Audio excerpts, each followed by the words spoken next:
5ই June থেকে অনির্দিষ্টকালের জন্য আসাম আগরতলা জাতীয় সড়ক ও রেল লাইন অবরোধের ডাক আত্মসমর্পণকারী উগ্রপন্থী সংগঠন ত্রিপুরা গেরিলা প্রত্যাবর্তিত দাবি কমিটি।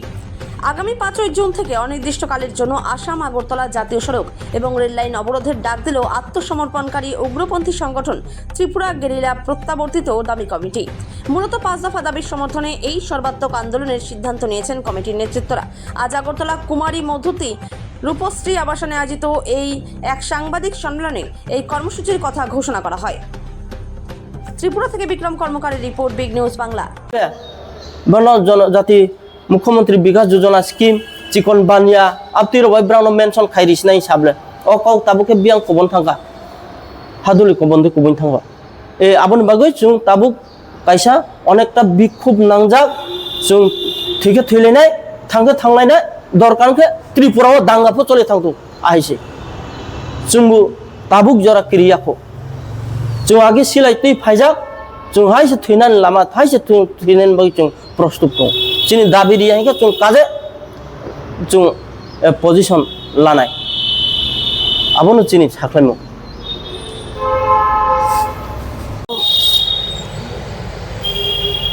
398 से रिटर्निस्ट है। हम लोग शांतिपूर्ण से आए हैं। इस राज्य की शांतिपूर्ण के लिए हम लोग सोच रहे हैं और लेफ्ट गवर्नमेंट के समय में हम लोग जीवन जीने के लिए, अच्छा जीने के लिए, और हमको 45 करोड़ रुपया पैकेज दिया, लेकिन 45 कोटी से 22 कोटी इम्प्लीमेंट हुआ, अभी और 23 कोटी बाकी है। लेकिन अभी तक और 23 कोटी रुपया अभी इम्प्लीमेंट नहीं हो रहा है। इसलिए मैं सरकार को आवेदन करना चाहता हूँ, हमको प्यार से और सम्मान से बुलाइए, हम शांति से बात करना चाहता हूँ। Thank you. अगर नहीं बुलाया तो इससे पहले तो आपने प्रेस मीट किया था और आंदोलन घोषणा किया। हाँ, क्या हुआ था उस दौरान? अभी क्या करने वाले हैं? ना सरकार कोई कार्रवाई नहीं करेगा, वो करने से तो हमारा आंदोलन जारी रहेंगे और आने वाले 5 तारीख में हम रेल और हाईवे ब्लॉकेट करेंगे।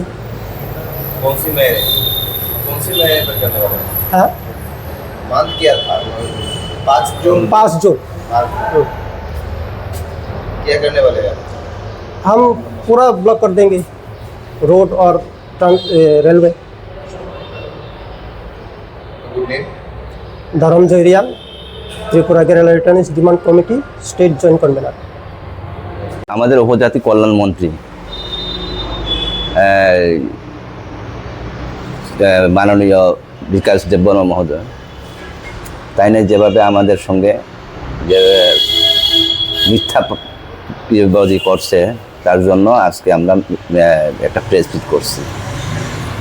এটার কারণ হচ্ছে আমরা আরেকটা কথা প্রথম থেকেই আমি কই, ওই যে মিথ্যা প্রচারের ইয়েতে ওই প্রচারের মাধ্যমে আমরা আগামী 5 তারিখ জুন অনির্দিষ্টকালের জন্য রেড লাইন এবং আসাম আগরতলা রোড ব্লক করব। কারণ হচ্ছে গত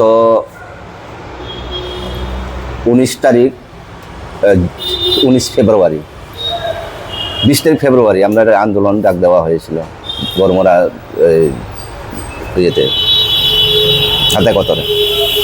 তারপরে সেদিন আপনার সঙ্গে 3 বার মিটিং বসানো হয়েছে, একদিনে 19 তারিখে 20 তারিখের আগে লাস্টে মিটিং করা হয়েছে তার আমরা উপজাতি কল্যাণ মন্ত্রীর বাসভবনে, সরকারি বাসভবনে। সেই দিন আমাদের কথা দিচ্ছে, সেই কথা দিচ্ছে, তার মতো কিছু কাজ করা হয়েছে না, তার জন্য আমরা এই যে বন ডাকা হয়েছে।